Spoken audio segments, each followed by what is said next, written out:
Innal hamdalillah nahmaduhu wa nasta'inuhu wa nastaghfiruh wa na'udzu billahi min sururi anfusina wa sayyiati a'malina may yahdihillahu fala mudilla lahu wa may yudlil fala hadiya lahu asyhadu an la ilaha illallah wahdahu la syarika lahu wa asyhadu anna Muhammadan abduhu wa rasuluh. Ya ayyuhalladzina amanu taqullaha haqqa tuqatih wa la tamutunna illa wa antum muslimun. Ya ayyuhalladzina amanu taqullaha wa qulu qawlan sadida yuslih lakum a'malakum wa yaghfir lakum dhunubakum. Wa may yuti'illaha wa rasulahu faqad faza fawzan 'aziman, amma ba'du. Jamaah kaum muslimin sidang salat Jumat rahimani wa rahimakumullah. Alhamdulillah, senantiasa kita bersyukur kepada Allah Azza wa Jalla atas semua kenikmatan yang diberikan kepada kita. Nikmat Islam, nikmat iman, nikmat sunnah, dan nikmat bisa berkumpul di rumah Allah Subhanahu wa ta'ala. Dan yang kedua, salawat teriring salam senantiasa tercurahkan untuk Nabi kita Muhammad sallallahu alaihi wa ala alihi wasallam beserta keluarga beliau, para sahabat beliau, serta umatnya yang senantiasa istiqomah mengikuti syariat beliau hingga akhir zaman. Allahumma amin. Jemaah kaum muslimin sidang salat Jumat rahimani wa rahimakumullah. Di antara sifat mulia yang dimiliki oleh semua utusan Allah Subhanahu wa taala,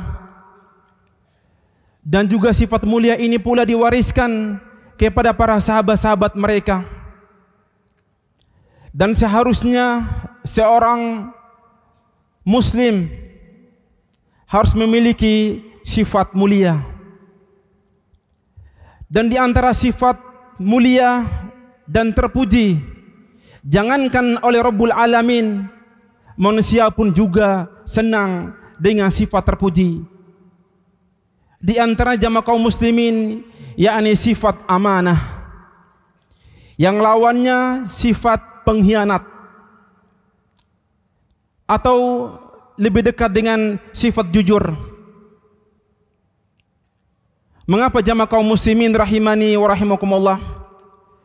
Karena sifat amanah inilah sifat yang dimuliakan oleh Allah Subhanahu wa ta'ala, dan juga para sahabat menjadi mulia karena sifat amanah yang mereka miliki.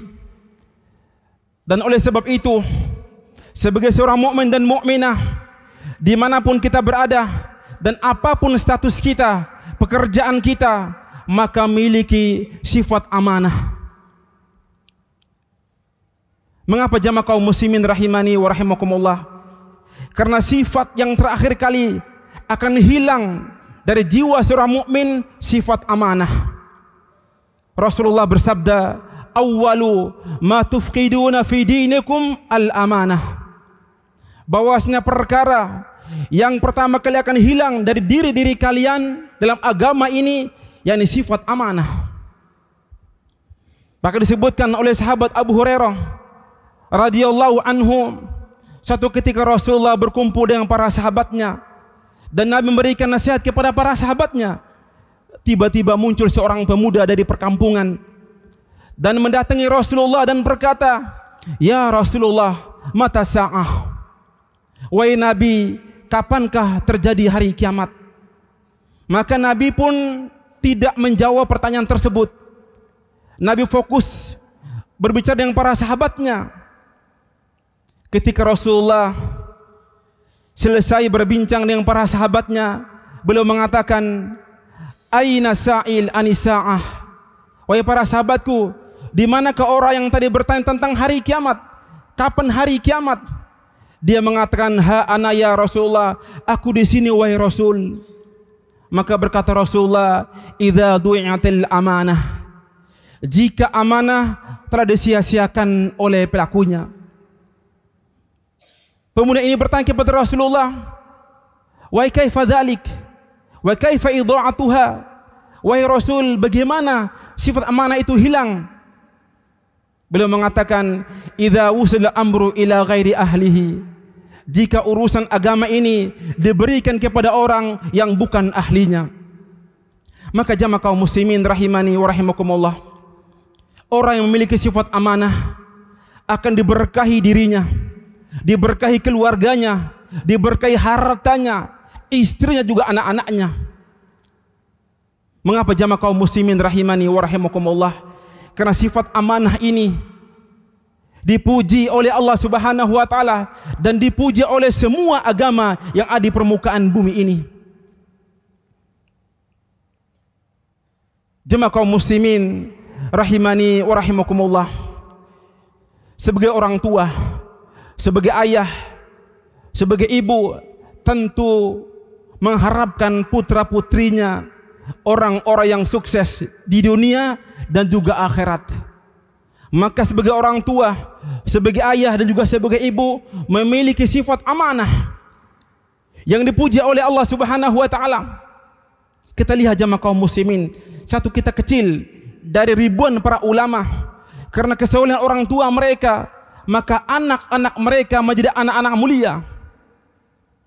Mungkin kita semua telah mengenal seorang ulama yang bernama Abdullah ibn Mubarak rahimahullahu taala.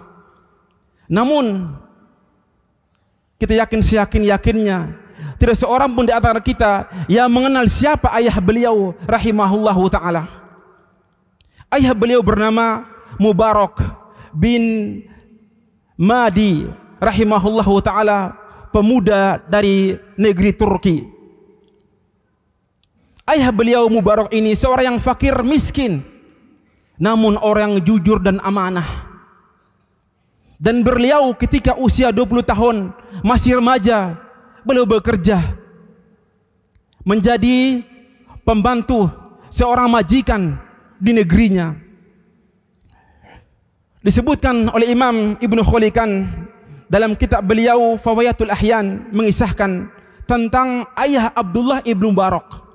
Beliau mengatakan, kanal Mubaraku ya'amalu ajiran fil bustanin, bahwasannya Mubarak beliau bekerja untuk mendapatkan upah di seorang majikan dan bekerja menjaga sebuah kebun.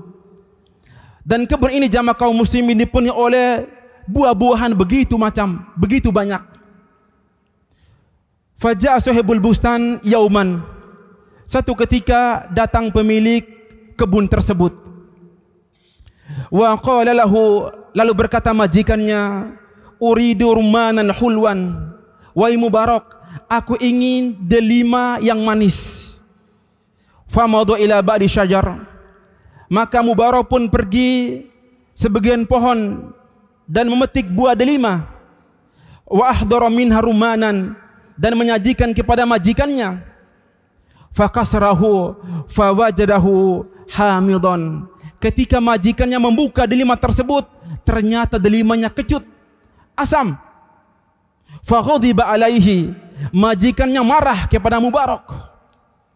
Wa qala, berkata majikannya, atlubul hulwa fatahduru li hamid, wahai Mubarak, ku minta delima yang manis, engkau berikan kepadaku delima yang kecut.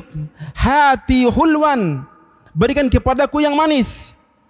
Famadha wa qata'a min syajaratin ukhra, maka Mubarak pun pergi dan memetik delima yang lain dari pohon yang lain.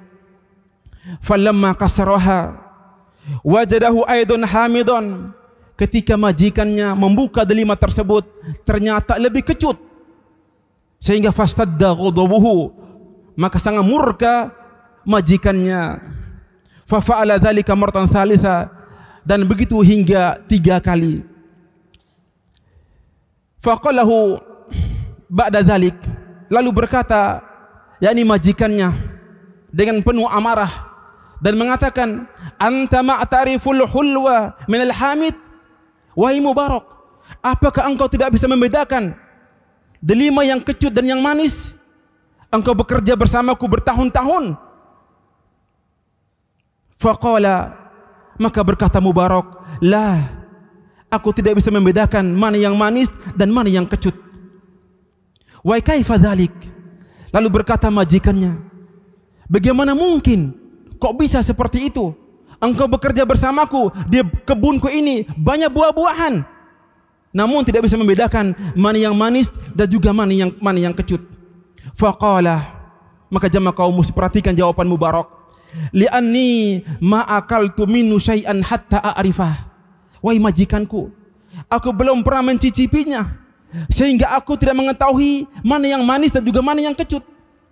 Wa qala, berkata majikannya, waliman lam ta'kul, mengapa engkau tidak memakannya? Qala, berkata Mubarak, li'annaka ma'adzinta li bil aqli minhu. Wahai majikanku, karena engkau belum pernah mengizinkanku untuk memakan buah tersebut. Fa'ajama min dzalika sahibul bustan. Lalu pemilik kebun pun takjub dengan sifat yang dimiliki oleh Mubarak ini. Fasa'ala an dzalika fawajadahu haqqan.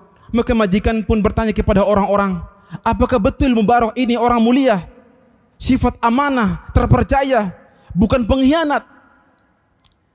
Maka dia mendapati ternyata betul Mubarak seorang yang amanah. Wa kanat lahu bintun khutibat katsiran. Dan disebutkan bahwasannya majikan ini memiliki putri yang banyak laki-laki meminangnya, namun dia menolaknya. Faqala lahu, lalu berkata majikannya kepada Mubarak, ya Mubarak, man tara tazawwaja hadhil bint. Wahai Mubarak, menurutmu, pendapatmu, siapakah wanita laki-laki yang berhak menikahi putriku ini? Maka berkata Mubarak, ahlul jahiliyati kanu yuzawwijuna lil hasab wal yahudu lil mal wan nasara lil jamal wa hadhil ummatu lidin. Wahai majikanku, dahulu orang-orang jahiliyah mereka menikah karena lil hasab, karena keturunan. Orang-orang Yahudi menikah karena harta, dan orang Nasara menikah karena kecantikan. Adapun agama ini, agama Islam, menikah karena agama. Fa'ajabahu aqluhu, maka majikan pun takjub dengan kecerdasan Mubarak ini. Wa dhahaba fa akhbara bihi ummaha, maka majikan ini pulang ke rumahnya dan mengabarkan kepada ibu putrinya, yakni istrinya. Wa qala laha, dan berkata kepada istrinya, ma'ara hadhil bint zawjan ghaira Mubarak. Wahai istriku, tidak seorang pun berhak menikahi putriku ini kecuali Mubarak. Fatazawwajaha faja'at bi Abdullah ibn Mubarak, maka dia pun menikah dengan putri majikannya dan lahirnya Abdullah ibn Mubarak rahimahullahu ta'ala.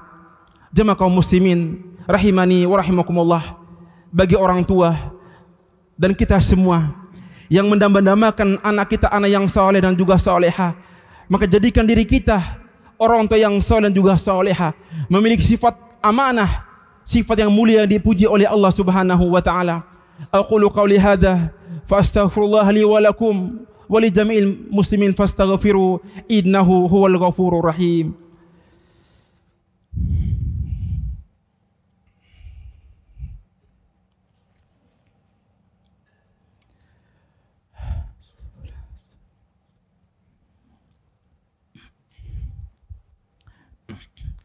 Alhamdulillahi rabbil alamin, wassalatu wassalamu ala ashrafil anbiya'i wal mursalin wa ala alihi wa sahbihi ajma'in, amma ba'du. Jemaah kaum muslimin rahimani wa rahimakumullah, kunasihatkan untuk para penuntut ilmu, para santriku rahimani wa rahimakumullah, bahwa Anda datang ke sini memiliki sifat amanah yang diberikan kepada orang tua antum semuanya. Dan kita yakin seyakin-yakinnya orang tua melepaskan antum semua, melepaskan anda semua dengan kesedihan, dengan air mata. Namun mereka yakin seyakin-yakinnya perjalanan anak-anak mereka perjalanan yang mulia untuk meraih surga Allah Subhanahu wa taala. Rasulullah bersabda, "Man salaka tariqan yaltamisu fi ilman sahalallahu bi tariqan ilal jannah."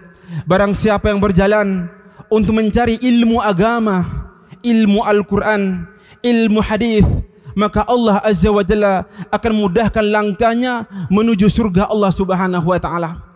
Namun ingatlah, jangan jadikan perjumpaan dengan orang tua nanti di akhir tahun dengan air mata pula, dengan kesedihan, karena hasil perjuangan orang tua selama ini sia-sia, karena anaknya tidak bersungguh-sungguh untuk mencari agama Allah Subhanahu wa taala.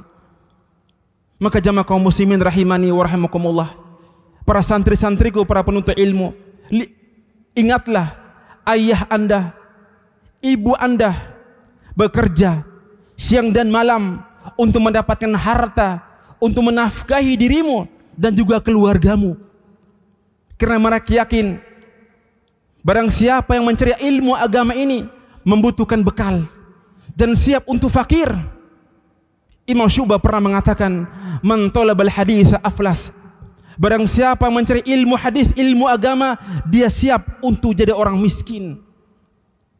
Maka renungilah ucapan Imam Syafi'i rahimahullahu taala yang tentu antum semua sudah menghafalnya. Beliau mengatakan, "Ya akhi, lan tanala ilma illa bisittatin." Wahai muridku, wahai saudaraku, engkau tidak akan mendapatkan ilmu yang sempurna kecuali dengan 6 perkara. Sa'umbika an tafsiliha bibayanin. Aku akan menyebutkannya dan memerincikannya. Beliau berkata yang pertama, zakaun, punya kecerdasan, punya kemampuan. Yang kedua, wahirsun, semangat. Yang ketiga, wastihadun, bersungguh-sungguh. Dan juga yang keempat, yang ketiga, wabulghatun, punya bekal, punya uang. Dan juga wasuhbatul ustad, dan dibimbing oleh seorang guru. Dan juga watulul zaman, dan butuh waktu yang panjang. Maka jadi kesempatan yang mulia ini untuk bersungguh-sungguh berusaha untuk belajar ilmu agama agar hasilnya dimuliakan dan dibanggakan oleh orang tua antum semuanya. Mengapa jamaah kaum muslimin rahimani wa rahimakumullah? Tentu kita semua menginginkan di hari kiamat kelak orang tua kita, ayah ibu kita diberikan mahkota oleh Allah Subhanahu wa taala. Jawabannya iya. Dan itu janji Allah Subhanahu wa taala. Pada hari kiamat kelak orang tua akan diberikan mahkota oleh Allah Subhanahu wa taala yang begitu megah, begitu indah, sehingga orang tua berkata kepada Allah Subhanahu wa taala, "Bima kusina hadza?" Ya Allah, dari mana kami mendapatkan mahkota surga ini? Apa kata Allah? "Bi akhdhi waladikal Qur'an." Karena anakmu dahulu di dunia menjadikan Al-Quran sebagai pembimbing mereka. Mari kita berdoa kepada Allah Subhanahu wa taala menjadikan diri kita menjadi anak-anak yang saleh dan juga soleha, yang bermanfaat bagi orang tua dan juga bagi umat Islam. Rabbana zalamna anfusana fa illam taghfir lana wa tarhamna lanakunanna minal khasirin. Rabbana hab lana min azwajina wa dhurriyyatina qurrata a'yun waj'alna lil muttaqina imama. Rabbana hab lana min azwajina wa dhurriyyatina qurrata a'yun waj'alna lil muttaqina imama. Allahumma inna nas'aluka ilman nafi'ah wa rizqan thayyibah wa amalan mutaqabbala. Subhana rabbika rabbil izzati amma yasifun wassalamu alal mursalin walhamdulillahi rabbil alamin. Faqimus shalah.